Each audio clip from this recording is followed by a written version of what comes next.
Сәлеметсіңдер ме балалар? Бұл 2 сынып математика сабағы. Бүгін бізде 76-шы сабақ.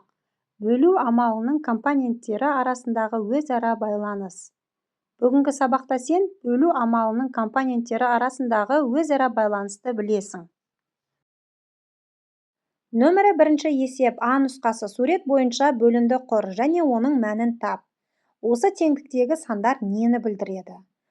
Суретке назар аударайық, балалар. Мұнда шаршылар тұр екен, яғни шаршылар 5 бөліктен 3 үшеуден тұр екен. Сонда біз барлық шаршыларды санайтын болсақ 15 екен, біз бірінші 15-ті 5-ке бөлеміз, 3-ке тең екен.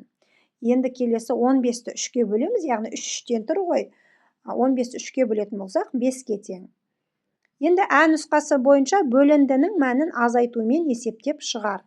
4 бөлу 2 тең 2-ге, яғни 4-тен біз 2-ні 2 рет азайтатын болсақ 0-ге тең. 6 бөлу 3 тең 2-ге, 6-дан 3-ті 2 рет азайтамыз 0-ге тең. 10 бөлу 5 тең 2, яғни 10-нан 5-ті 2 рет азайтамыз 0-ге тең. 12 бөлу 6 тең 2, яғни 12-ден 6-ны 2 рет азайтамыз 0-ге тең.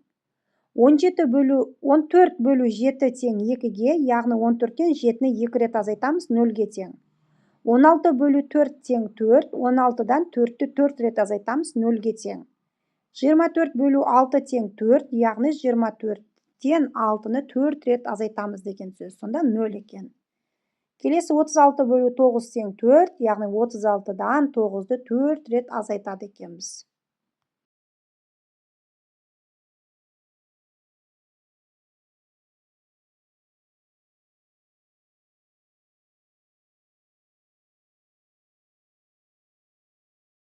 Нөмірі 2 есеп.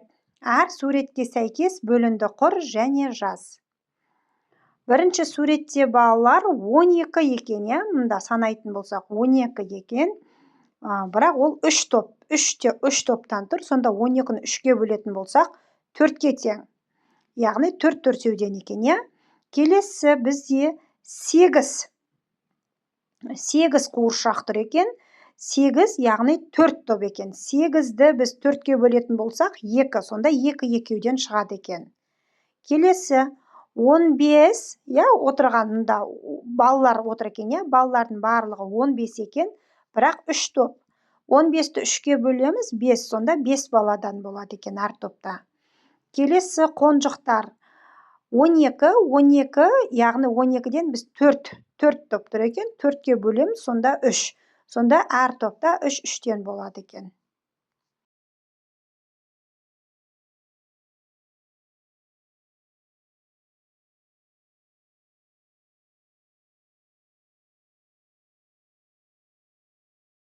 Нөмірі 3 есеп. Теңдікті оқы. 8 бөлу 4 тең 2-ге бөлу амалының компоненттерін ата. Мұнда балалар 8 бөлінгіш, 4 бөлгіш, 2 бөліндінің мәні екен. Сонда бөлінгіш, бөлгіш, бөліндінің мәні. А нұсқасы бойынша 3 есептің. Бөлінгіш 8-ді, бөліндінің мәні 2-ге бөл. Мәнін 8 санынан 2-ден азайта отырып тап. Мұнда балалар 8-ді 2-ге бөлеміз, сонда 4 екен. Яғни 8-ден 2-ні 4 рет азайтатын болсақ 0-ге тең. А нұсқасы бойынша бөліндінің мәні 2-ні бөлгіш 4-ке көбейт. Көбейтуді қосумен алмастырып мәнін тап. Яғни балалар 2-ні 4-ке көбейтеді екенбіз, 8. Қосу амалымен алмастыратын болсақ, 2-ні 4 рет қосамыз, 8-ге тең екен.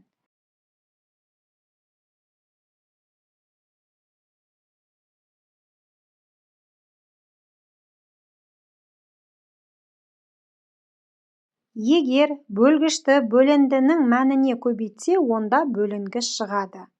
Егер бөлінгішті бөліндінің мәніне бөлсе, онда бөлгіш шығады.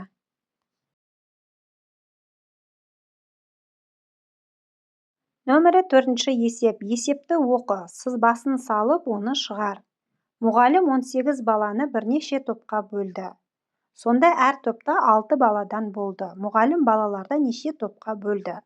Есептің қысқаша шартын жазып алайық, балалар. Берілген әр топта 6 баладан, топ саны белгісіз, бірақ барлық бала 18 бала екен. Шешуінде біз 18-ді 6-ға бөлеміз 3. Жауабы мұғалім балаларды 3 топқа бөлді. Сызбасын сызатын болсақ, балалар, міне мен 6-6-6-дан балаларды бөліп, жаңағы жерде осындай сызба сыздым.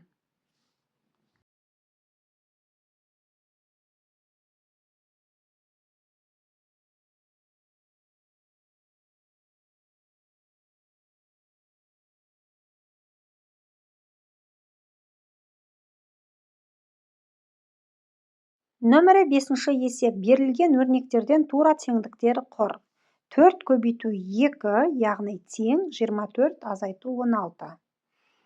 Себебі 4-ті 2-ге көбейтетін болсақ 8, 24-тен 16-ны азайтатын болсақ 8. Келесі 8 бөлу 4 тең 11 азайту 9. Яғни 8-ді 4-ке бөлетін болсақ 2, 11-ден 9 азайтатын болсақ 2 екен. Сонда 2 тең 2-ге.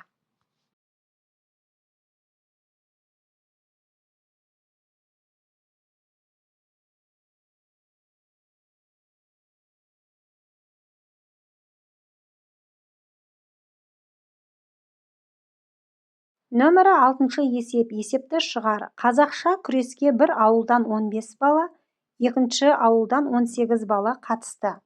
Бірінші күні жарыстан 12 бала шығып қалды. Жарысты неше бала жалғастырды? Бірінші ауылдан балалар 15 бала, екінші ауылдан 18 бала. Шықты 12 бала, бізге қалған табу керек. Ол үшін біз 15-ті 18-ге қосамыз, одан 12-ні азайтамыз, 21. Жауабы жарысты 21 бала жалғастырды.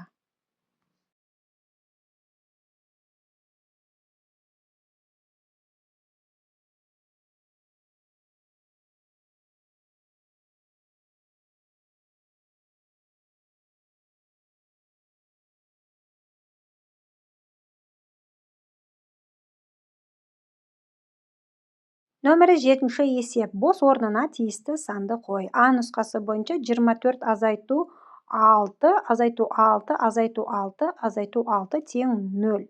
Яғни 24-ті біз 6-ға бөлетін болсақ 4-ге тең. 4-ті мұнда көбейтеміз 6-ға, 24-ге тең.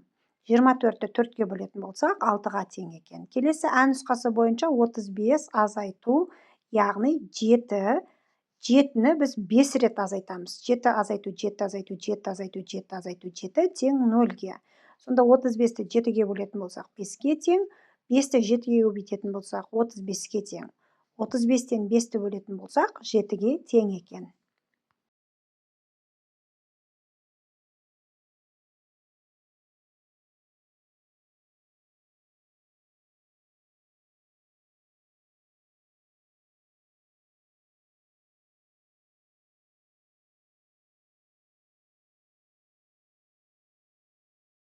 Нөмірі 8-ші есеп. Бірліктерін қосқанда 15, ал ондықтарын қосқанда әр түрлі бір таңбалы сан шығатындай етіп, екі таңбалы сандардың 3 қосындысын жаз. Олардың мәнін тап. Қосуды азайтумен тексер. Мұнда балалар 18 қосу 27 тең 45 дедім, яғни 8-ге 7-ні қосатын болсақ 15 екен, я? 26 қосу 39 тең 65-ке, 38 қосу 47 тең 85-ке. Мұнда азайту амалымен тексеріп қойдық, яғни 18-ді 27-ге қосатын болсақ 45, 45-тен 27-ні азайтатын болсақ 18.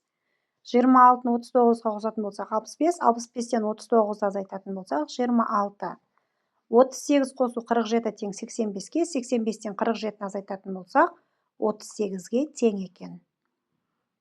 Осымен балалар, бүгінгі сабағымыз аяқталды. Келесі сабақта кездескенше.